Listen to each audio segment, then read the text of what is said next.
Throw me the ball and watch what I do with it. You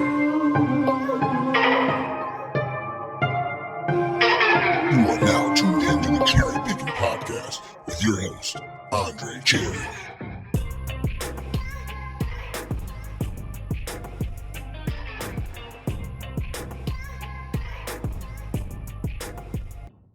Hey everybody, welcome into the show. I am Andre Cherry, and I'm your host of the CherryPickin podcast, and this is season 4, and we are actually in week 0 of the college football season, if you can believe it or not. We are only a few days away from having college football in our lives for months. I mean, we're talking the season starts this weekend, and we will have college football all through January. So that's got to be pretty exciting if you're a college football fan like myself. This is the start of the season. It's crazy. Like, this is the actual start of college football season, week 0. We'll get into some of the matchups this weekend in week 0, but I want to kick this podcast off. We'll look ahead to week 1 because that's when the lion's share of games within all of the conferences will officially kick off. We've got a limited schedule this weekend for week 0, but for week 1, let's look ahead. And I'm going to just preview the week 1 action. I'm going to share my week 1 top 5 locks within the Power 5 conference. So we'll just kick this thing off. Let's try to get back in that rhythm. And I just want to thank you for downloading this show, for listening to this episode, because we're going to have a lot of fun this season, and I appreciate you following the show. Follow me on Twitter, and then you can follow the podcast and find the podcast in most places where you get podcasts. So let's just kick this thing off. In week 1 action, we're looking ahead. My CherryPickin top 5 locks for week 1 action in the ACC. I'm taking NC State over South Florida. So I am very high on the Wolfpack this season. I'm actually picking these guys to win the Atlantic this season. I'm a huge NC State fan. If you know me, well, you know that. But NC State has been pretty consistent in the Atlantic for the last several seasons. I think this could be the season that they put it all together and win the Atlantic. That would be my dream.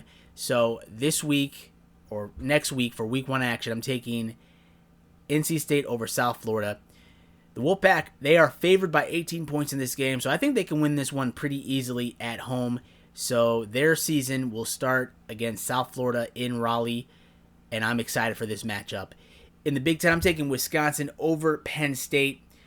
Wisconsin has lost the last 4 matchups against the Nittany Lions, but I think this year they're going to break that streak. The last time they played Penn State at Camp Randall was in 2013, so quite some time ago. Both of these teams underperformed in the shortened COVID season last year. Penn State went 4-5. They actually started the season on a 5-game losing streak, which is unheard of for Penn State.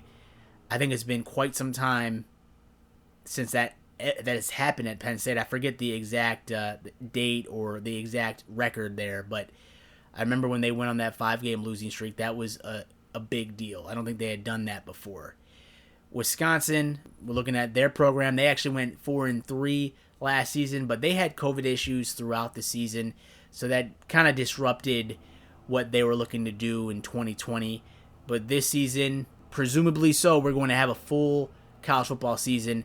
So this is a clean slate for all the teams, but this is a clean slate specifically for Wisconsin and Penn State. These two teams are going to be competing at a high level within the Big Ten. Most folks have these teams as chasing the respective leaders within their divisions. So Wisconsin, I think most folks think that they will win the West. Penn State should be in the mix with Ohio State in the Big Ten East. So this is going to be a really exciting game to watch. This is a pretty solid matchup that we're getting in week 1, and I'm excited to watch the Wisconsin Badgers beat Penn State in week 1 action. In the Big 12, I'm taking Iowa State over Northern Iowa. I'm very high on Iowa State, and in fact, I think they will actually win the Big 12 this season. Quarterback Brock Purdy, he returns to an offense that is completely loaded. For his career, if we're looking at his numbers, he's thrown for over 8,900 yards with 62 touchdowns and 25 interceptions. I expect big numbers from Brock Purdy in 2021 with a full season of play. So he's going to be someone that is a potential Heisman Trophy candidate. His name's going to be thrown out there in the mix this season. He plays at an elite level. He's a very experienced quarterback, and I think on an Iowa State roster that is pretty much loaded, they're going to be favorites, at least in my eyes, out of the Big 12. So I'm excited to see what the Cyclones can do. Now, I'm picking Iowa State in this matchup over Northern Iowa, and for some folks that might seem like a slam dunk. Northern Iowa, they don't even play in D1. They play in the Missouri Valley Conference, a step below D1, and so FCS to be exact. But I wouldn't sleep on Northern Iowa. The Panthers have been a thorn in Iowa State's side recently. If we look back to 2019, Iowa State beat UNI, but it took 3 overtimes to get the job done. And if you can believe it or not, ISU has lost to Northern Iowa twice in their last 5 meetings. So this is going to be no gimme game. Northern Iowa, they get up for these rivalry type games in the state of Iowa. You know, they play really well against Iowa State. They play really well against Iowa.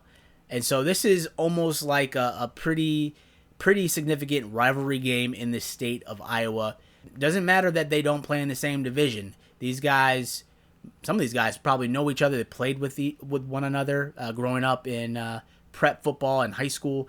So this is very much a rivalry game. I'm very much excited to watch this game play out. And I'm excited to see what Iowa State will do to start their season. I think they're going to have a great season in the Big 12. That's my prediction. And so it really begins in Week 1 action against Northern Iowa, home opener. Let's see how they do. In the Pac-12, I'm taking UCLA over LSU. Now, UCLA, they're unranked. LSU comes into the matchup 16th ranked to start the season.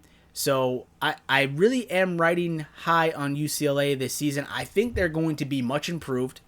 I think they put some things in place to bolster that program. They've got a lot of experience on the roster. The defense is going to have to step up this season if they expect to be competitive and to go to a bowl game. But for some reason, I just have a feeling UCLA can beat number 16 LSU. If you can believe it or not, these two programs are meeting for the first time ever, which is crazy to believe. And this is actually LSU's first visit to the Rose Bowl. So, I mean, this is going to be a pretty fun game to watch. This is Chip Kelly's 4th season at UCLA. He's the head coach. He's got a 10-21 record.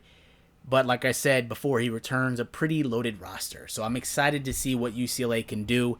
I think if they can put it together, they can be really competitive out of the Pac-12 South this season. LSU returns this season after a very disappointing 5-5 campaign last season. Admittedly so, the team saw the loss of like 30 players from their national championship team, which seems pretty unheard of to lose that many players, if I'm being honest. That is quite a lot of players leaving due to graduation or going to the NFL or being kicked off the team. There were some reports of that happening last season. There really wasn't an expectation that they would be as dominant as they were the national championship season. I think a lot of folks close to the program knew that it was going to be a transition year, but that's still very disappointing to go 5-5 after winning the national championship a season prior. I think this season LSU is going to be much better, and I expect the Tigers to be in the top of the SEC West hunt this season. So this is a team you're going to want to keep your eyes on this season. I think LSU is going to do some good things out of the SEC West this season. So that'll be fun to kind of see unfold. Then in the SEC, I'm taking Alabama over Miami. Bama has won their last 19 season openers, and this game is being played in Atlanta, where they have done fairly well in Atlanta. I think they're like 5-0 in playing in the Mercedes-Benz Dome. So this is going to be an interesting game. Miami is going to be one of the better teams, or they're projected to be one of the better teams out of the ACC this season. Alabama is expected to be a national championship contender. And it's crazy because they've lost a lot of players on the roster. They're not as deep. They don't have as many starters returning, but that still doesn't matter for Alabama. They just seem to reload. You got Nick Saban there. So there's high expectations for this Alabama squad this season. These two teams are meeting for the first time since New Year's Day on 1993. So it's been quite a while since these two teams have met. And I was just a young CherryPickin back in 1993. So it'll be cool to see them have another game here this weekend in Week 1 action. The Crimson Tide are favored by 18.5 points. So that's quite a heavy favorite in this matchup against Miami. Miami, they are going to be one of the better teams out of the ACC. And while they return a lot of playmakers, including star quarterback De'Aaron King, I think the experience of Bama will be too much for Miami to overcome. I would really be curious to see if I'm wrong there. And if Miami can keep it close and keep it a ball game, I mean, I think that's a win. I don't think anyone outside of Miami is expecting the Hurricanes to win. But if they can keep it close, I think that is a moral victory. But moral victories don't really count in the win-loss column. So with that said, I'm taking Alabama in the SEC. So let me recap for you guys real quick here. My top 5 locks within Week 1 action in the Power 5 conferences. In the ACC, I'm taking NC State over South Florida. In the Big 10, I'm taking Wisconsin over Penn State. In the Big 12, Iowa State over Northern Iowa. In the Pac-12, UCLA over LSU. And in the SEC, I'm taking Alabama over Miami. So there we have it, folks. Those are my Power 5 locks within Week 1 action. I cannot wait for Week 1 action to kick off. I mean, we got some real games happening in the first week of the season, if you can believe it or not. On the other side of this break, we'll dive into some of those matchups that you should be watching in Week 1 action. College football is here, my friends. I hope you're excited. I'm pumped. I cannot wait for the season to officially begin. We are actually in Week 0 action right now. After this break, I'll also preview some of the games in Week 0 action. So don't go anywhere. I'll be right back after the short break. Stay put. In 1957, Laika became the first animal to orbit Earth. What kind of animal was Laika? What is the only team in the Big Four North American sports leagues which shares its name with one of the Avengers? And here's one more question for you. Are you the type of person who enjoys playing trivia games, learning new things, and having a bit of fun along the way? If you are, or if you just want to find out the answers to those other questions, then our podcast, Quiz and Hers, might be right up your alley. Each week, one of us writes new trivia questions for the other person, covering everything from science to history to pop culture to sports. And every question in a game relates to some theme, like Game of Thrones, Internet memes, sandwiches, or animals in space. Some of the themes make more sense than others. So if you like trivia, learning, or real couples testing each other's knowledge and patience, check out our podcast, Quiz and Hers. Quiz and Hers, the trivia podcast where we test each other's knowledge and the strength of our relationship. Want to know what life is really like after the game is all over? Real athletes are here to share their true stories of adversity and triumph every week on After Orange Slices. Even if you don't like sports, pro athletes, former college stars, celebrities, coaches, public speakers, doctors, and all kinds of experts join the show, and there's a little bit of something for everybody. Join me, Bridget, for a slice of inspiration, plus your everyday sports news sprinkled in. New episodes every Friday at 8 a.m. Pacific Standard Time, available anywhere you get your podcasts. Hey everybody, welcome back to the show. So now I want to get into some of the Week 1 matchups that really will have my interest, that really will be some of the more pivotal matchups in Week 1 action. So I went through my top 5 list, and those are some really exciting matchups. But then there's also within the ACC, we've got UNC versus Virginia Tech. North Carolina comes into this matchup ranked number 10 in the country, and there's a lot of hype and expectation surrounding this UNC squad, and rightfully so. The Tar Heels are really good. They are led by quarterback Sam Howell, who is poised to be one of the top passers in the country this season. However, this season opening road matchup against Virginia Tech is going to be a huge test for head coach Mack Brown and his Tar Heels. This is actually the first ACC road game to open up UNC's season since 2005, where they lost to Georgia Tech. The Tar Heels are 0-7 in their last road season openers. So in their matchups to start the season, those games on the road, they are 0-7 for their last 7 matchups. So that's pretty crazy stat. There's a lot of expectation there in UNC. Virginia Tech doesn't have the same high expectations. I mean, Virginia Tech has usually been a pretty solid squad in the ACC, and this is still going to be a tremendous test for North Carolina. Many folks have them pegged to win the ACC Coastal this season. Hell, I even have them pegged to win the ACC Coastal. I hate UNC. I'm an NC State fan, so I can't root for the Tar Heels, but I am rooting for the Tar Heels and NC State to meet in the ACC championship game. That would be spectacular. I would love NC State to beat the brakes off of the Tar Heels.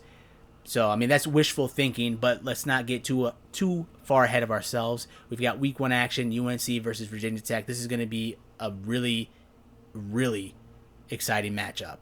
Then we've got number 5 Georgia versus number 3 Clemson. There are high expectations for both of these teams. Now, I know I just told you NC State is my favorite to win the Atlantic. Clemson is right there. They're going to be in the hunt all season long. I mean, this team is going to be legit.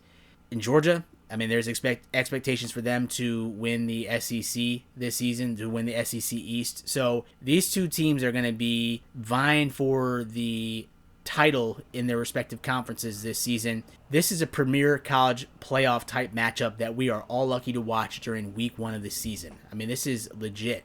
Now, I'm excited to see Clemson post Trevor Lawrence, post Travis Etienne. I want to see who this team is. Now that those players are in the NFL, and Travis Etienne actually had a season-ending foot injury the other day, so I hope that young man can recover. He is a tremendous athlete, and I hope he has success on the NFL level. That's a shame that he is out this season, from what I'm reading online. But what an athlete. He was one hell of a college football player for Clemson. So I'm wishing them well in the NFL. But this is going to be a new team, a new feel.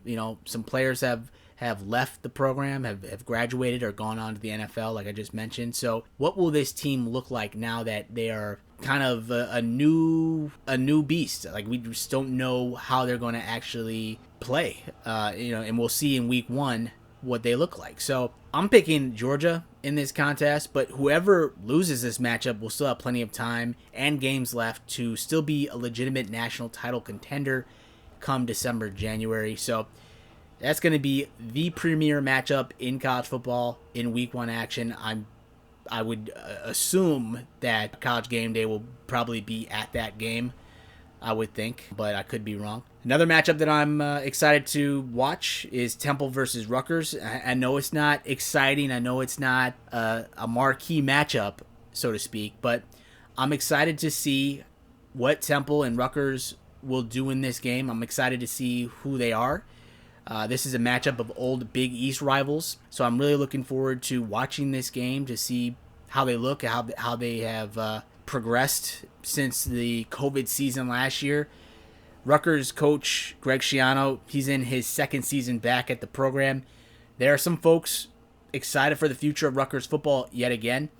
Now, I'm not going to say they're going to bust down the doors of the Big Ten this season, but they will be a more competitive team in 2021. Greg Schiano is not going to be embarrassed. He's a quality head coach, and he's not going to allow his teams to be embarrassed this season. I'll just say it like that. Temple, they were a very solid program in this region for years. But last season, the Owls went 1-6 during that rough COVID season, like I mentioned. Expectations surrounding this program are low. But again, Temple was the premier destination for kids who lived within this region, this Philly, New Jersey region. Because these programs, I think, are only separated by like 63 miles. So it's very, very close. So the players that Temple are recruiting, the same kids Rutgers are recruiting. So, this is a really important game for this area. And I'm not saying Temple's going to win. I don't think they will win this game. But it means a lot for this region, and I'm excited to see what these programs will look like in week 1. Temple's got a bunch of players on the roster who have transferred in, So I'm excited to see how those players perform and what this team looks like. But it really starts this weekend in week 1 action. Temple versus Rutgers. I'll be watching that game very closely. Then in the Big Ten, another marquee matchup. We've got number 17 Indiana versus number 18 Iowa. I'm really high on Tom Allen's Indiana Hoosiers squad this season. This is a big-time Big Ten matchup, and I'm going to be glued to this game. Some players to keep your eyes on for Indiana. You got QB superstar Michael Penix, and you can't forget about my man, wide receiver Ty Freifogel. If this young man doesn't have an endorsement deal with McDonald's or Burger King or some sort of burger restaurant, they're doing it wrong, because that is a very unique name. Ty Freifogel. Ty Freifogel. That is quite the name. He is quite the playmaker. Indiana, I'm projecting them to actually be runners up in the Big Ten East race. And so we'll go ahead and dive into that. But, those are some matchups, week 1 action that you should be watching. It's going to be a fun weekend of college football. I am pumped. I cannot wait. And so now I'm going to segue into my predicted conference standings. You can find these on my Twitter. You can find them on my website, CherryPickinSports.com. Real quick here, I'm just going to read off the projected conference winners and division winners. So we'll go ahead and start here in the SEC East. I'm taking Georgia. And then I think Florida, Missouri will finish 2nd and 3rd respectively. In the SEC West, Alabama will win the West, followed by Texas A&M. Then we've got LSU. In the Pac-12 South, I'm taking USC, Utah in 2nd, UCLA in 3rd. In the Pac-12 North, I'm picking Washington to win the North, followed by Oregon, then Stanford. In the Big 12, I am picking Iowa State to win the Big 12 Conference, followed by Oklahoma, then TCU. In the Big 10 West, I'm picking Wisconsin to win the West, followed by Iowa, then Northwestern. Chicago's Big 10 team, Northwestern. In the Big 10 East, I'm taking Ohio State to win the East, followed by Indiana, then Penn State. In the ACC Coastal, I'm taking UNC to win the Coastal, followed by Miami, then Virginia Tech. And in the ACC Atlantic, I'm taking my boys, my dogs, my Wolfpack, NC State, followed by Clemson, and then Boston College in 3rd. So those are my predicted conference winners. It'll be interesting to see how that shakes out and if I'm right in any of those areas. So we'll just have to stay tuned this season. We got a long season to go. But that's just my preseason predictions for how the conference standings will shake out this season. And then real quick, I'll read you my Notre Dame projections as well. So if we look at Notre Dame, I'm actually predicting Notre Dame to fall to 7-5 for the 2021 campaign. Last season they finished off 10-2. So very, very good finish. This season, I think they're going to face some roadblocks here. So we're just looking at their schedule. Notre Dame, they should beat Florida State. They'll beat Toledo. They'll beat Purdue. But then they've got a stretch of about 5 games here where I think they are going to fall. So we got Wisconsin. I think that's a loss. At Cincinnati, going to be a loss. Cincinnati's a really good team. At Virginia Tech, I think that's a loss. USC, loss. UNC, loss. So they're going to go 0-5 in that stretch. You got Wisconsin, at Cincinnati, at Virginia Tech, USC, then UNC. They may be lucky to go maybe 1-4 in that stretch, but I just think that they are going to falter this season and they're going to go 0-5 during that stretch of games. They will rebound at Navy. That's a win. At Virginia, win. Georgia Tech, win. Stanford, win. So that's my prediction. I think they're going to go 7-5 in this 2021 season. If you're a Notre Dame fan, let me know if you agree with that, what your thoughts are. But that is my preseason projection for how Notre Dame will finish this season. Now that we've gone through all the games for week 1 action, I've given you my preseason conference standing predictions. I just want to read you some other news and other headlines that have been kind of happening within college football this season. So if you've been following the news recently, you know all about the ACC, Big Ten, Pac-12 alliance announcement that was released in a few days ago. And I'm going to read this from ESPN, written by Heather Dinich. The Big Ten, ACC, and Pac-12 on Tuesday announced an alliance that ultimately aims to stabilize a volatile environment throughout college athletics by collaboration on weighty issues facing the industry and agreeing to create a future scheduling partnership. So the scheduling component for football and women's and men's basketball will begin as soon as practical while honoring current contractual obligations, but the decision makers involved said the alliance was not driven by revenue. So there's no contractual agreement between the three leagues as far as it relates to this alliance. There's nothing in writing that prevents them from poaching each other's teams, but they created this partnership to lessen any incentive for that. So they created this alliance so that would limit the potential for one of their teams within the respective conferences to be poached by another conference. And there's a quote in this article that says, and I quote, "It was a moment in time for three new commissioners to be able to come in and say, this has a chance to really be a volatile time," ACC Commissioner Jim Phillips said. "I think we all know the history of expansion after one leads to another leads to another. Very rarely has there ever been a domino that's fallen that hasn't knocked over a few other subsequent membership changes. We had some friction among two of our really important conferences that make up the Power Five, and so to try to get some stabilization, to try to work through the next several years in a way where we collectively can work together is so critically important," end quote. Find it interesting that the Big Ten, Pac-12, ACC are joining this alliance, but there was no mention of the Big 12 getting in on this action. I mean, the Big 12 is looking like it may implode unless they can find some other teams that want to join. I just think they, as he said, it's a volatile time, but the Big 12 seems to be at risk for disbanding even further, or so it would seem. So I'm really curious to see what they're going to do since they're not in this alliance, but only time will tell, I guess.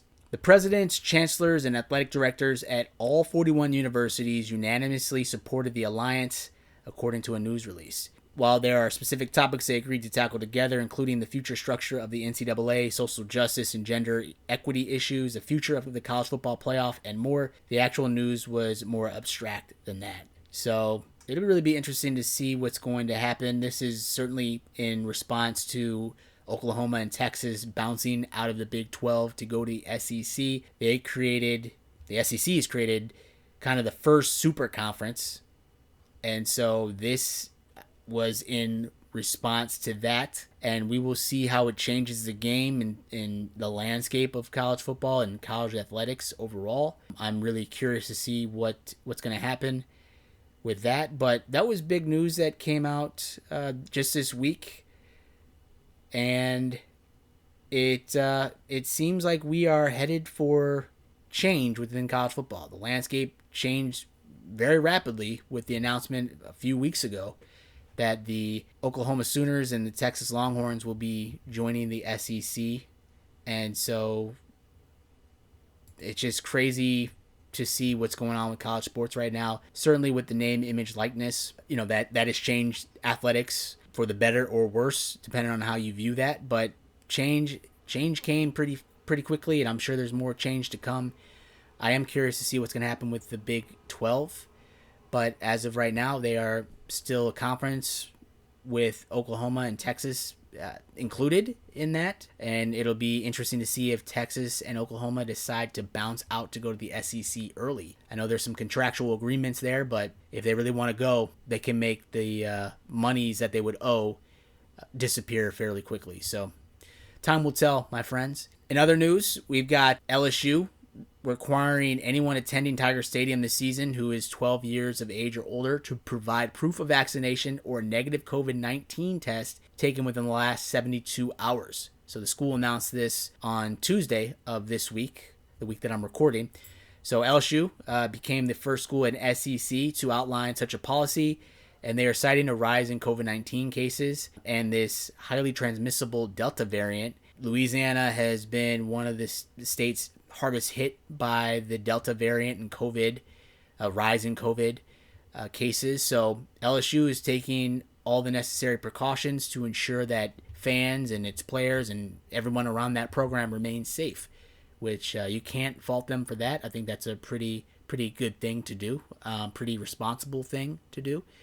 So this policy will go into effect on September 1st, which is right in time for LSU's home opener against McNeese State. Anyone younger than 12, they won't have to show proof of vaccination. They won't have to show proof of a negative test, rather.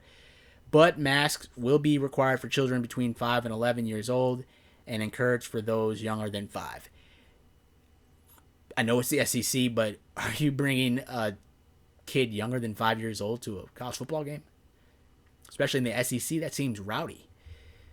But that's crazy.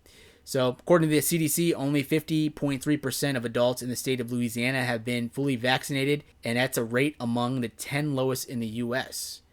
So, you got to give it out. Shout out to LSU, the program, for requiring that proof of vaccination. Because I think if you are a huge college football fan, you love the LSU program, you want to go to a game, I think, you would want to feel like you're safe to go to the game. I think this should help, and I'll be really curious to see if other teams, leagues, other conferences decide to do this same strategy, use this same strategy of requiring a negative test or showing your vaccination card. So they certainly won't be the last team, so I'll be curious to see, who else adopts this strategy. And then the last thing that I want to get into before we adjourn for today, before I wrap this episode up. So we've got the Big Ten. They announced earlier this week as well, on August 23rd, that there's going to be a COVID-19 forfeiture policy saying that conference games would not be rescheduled if they are unable to be played on their scheduled date.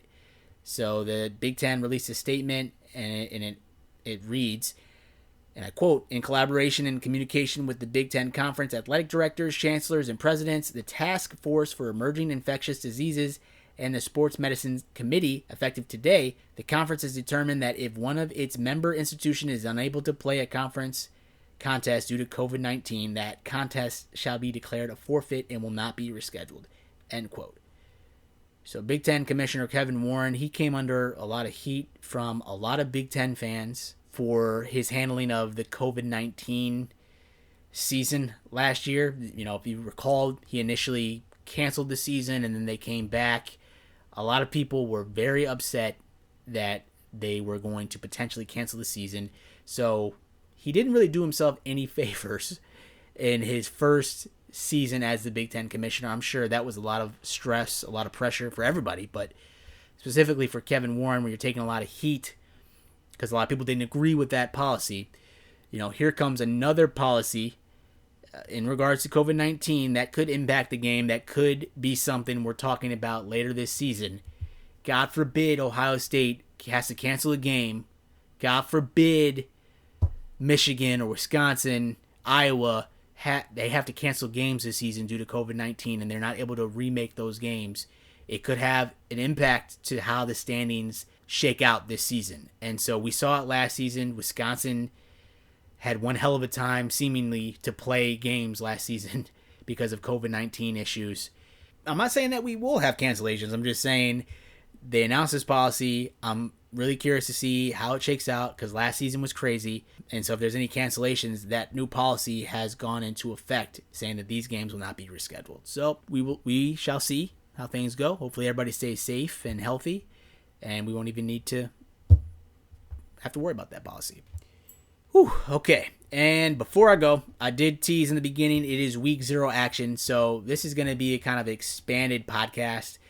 And I'll just real quick go through the week 0 matchups. We've got 6 games to be exact. We got 5 matchups to be exact within FBS football. So first game, Nebraska versus Illinois. This is going to be a pretty good game to watch if you're a Big Ten fan or a fan of these programs. Last season, the Fighting Illini snapped a 4-game losing streak to Nebraska with a 41-23 victory in Lincoln.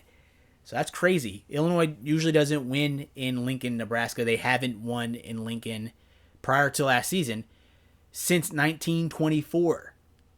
1924. That's crazy. So they snapped that losing streak to Nebraska, 4-game losing streak. So Illinois, I mean, it's a new look Illinois. Head coach Brett Bielema, he returns to the Big Ten in his first season at the program. Expectations are low, but this roster is stacked with experienced players. So if he can send Illinois to a bowl game, I think that would be a huge win for this program, especially in his first season at the controls. I'm not going to make a prediction about them making a bowl game this season because, you know, he's a new coach. He's going to have a new system, a new way of doing things. So I really don't know what this team will look like. But I will say his schedule is manageable enough to make a bowl game if he can get the most out of these players. Like I said, it's a pretty experienced roster. I'm just not going to put my neck out and say he's going to go to a bowl game, but I wouldn't be surprised if they do. I could see them making a bowl game with their schedule that they have. It's very possible they could go to a bowl game. So I'll leave it at that. For Nebraska, on the other hand, certainly there's always high expectations for the Cornhuskers, even though they may be unrealistic. Head coach Scott Frost, he's hoping that they can really turn a tide in that program this season. Can they have their first winning season since 2016, which seems crazy? That's so long ago. They went 9-4 in that season. It's crazy that they haven't been relevant. They have not been relevant in the Big Ten. And I will tell you, I was one of those people who thought Nebraska would come to the Big Ten and they would be successful. I did not picture them playing so poorly as they have. I mean, they have been an afterthought. To think that they'll ever get back to what they used to be, the glory days of Nebraska football, I don't think that's realistic anymore. But if they can just go to a bowl game, I think that's a win. But, we'll see. We'll see. They play a very tough schedule. So, in my opinion, I think they're actually going to finish towards the bottom of the Big Ten West. So, Scott Frost's seat is probably pretty warm. It's warming for sure. This would be a very good win for the program if they can get it to gain some sort of momentum in the Big Ten. But, I think they're going to have one hell of a season. I think both of these teams are going to probably be towards the bottom. But I think if I'm looking at Nebraska versus Illinois, I think Illinois has a better shot of going to a bowl game than Nebraska. I'm just being honest. Nebraska, right now, they're favored by 7. So it's going to be a close matchup for sure. Then we've got Fresno State versus UConn. Fresno State are they're big time favorites in this game. They're favored by like 27.5 points. Fresno State should roll UConn easily in this matchup, but it will be interesting to see how the Huskies come back to action this season after sitting out the entire 2020 campaign due to COVID precautions. So they set out the entire season. Last season, their season, air quotes, consisted of 25 practices with 3 to 4 weight sessions each week. So these kids are going to be big. These Huskies are going to be real big. But can they play? That'll be the question. Can they play ball? We'll see. Fresno State is highly favored in this matchup, so I doubt they will. Then we've got UCLA versus Hawaii. The Bruins should roll big in this game. UCLA is 3-0 versus Hawaii all time. Then we've also got UTEP versus New Mexico State. UTEP is favored by 10 points. New Mexico State, they only returned 3 starters on the whole team, which seems quite low. They returned no returning starters on defense. And did you know, because of COVID policies in New Mexico, the Aggies went 415 days without being on the football field. During the spring, they were able to get 35 practices in and 2 games instead of just 15 practices. So their head coach, longtime head coach, Doug Martin, treated those games like exhibitions. He played everybody. Just saying that makes me wish I still had eligibility. Like, I guess I do have eligibility. I'm not in college. I'm grown.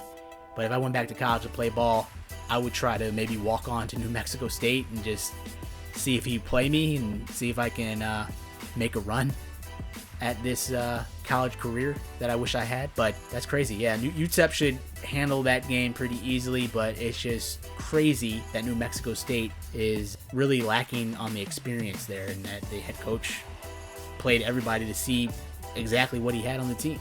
Good luck to New Mexico State.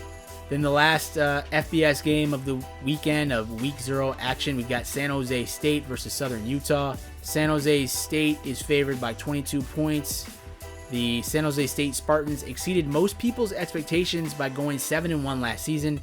This is head coach Brett Brennan's 5th season here as a head coach, where he returns 19 total starters. So this team is pretty loaded. I expect the Spartans to roll big in their matchup against Southern Utah. I think they're going to be a team to look out for this season within their conference. So there we have it, folks. That was my Week 0 preview. It's crazy that we've got college football coming back this week. I feel like we've waited so long for it to come back, but it's finally here. So we got Week 0 action this weekend, followed by Week 1 action during the Labor Day weekend, a long Labor Day weekend. I hope you enjoy it. Hope you stay safe, healthy, sane. Hope you spend it with your friends and family. Hope you socially distance yourself if you are feeling kind of ill, or if you've got the COVID. You certainly want to be alone. But at any rate, I just hope that you guys have a great college football viewing experience for Week 0 action and Week 1 action. I look to talk to you all after Week 1 action ends. So we'll preview Week 2 is my hope and intent. But I thank you so much for downloading this episode. I really appreciate it. I can't wait for this season to kick off. Thank you for following me. This is Week 0, Week 1 action. This is Season 4 of the CherryPickin Podcast. Thank you for being a follower. Thank you for being a friend. And thank you for listening. Hope you guys have a good one. Take care. I will talk to you soon.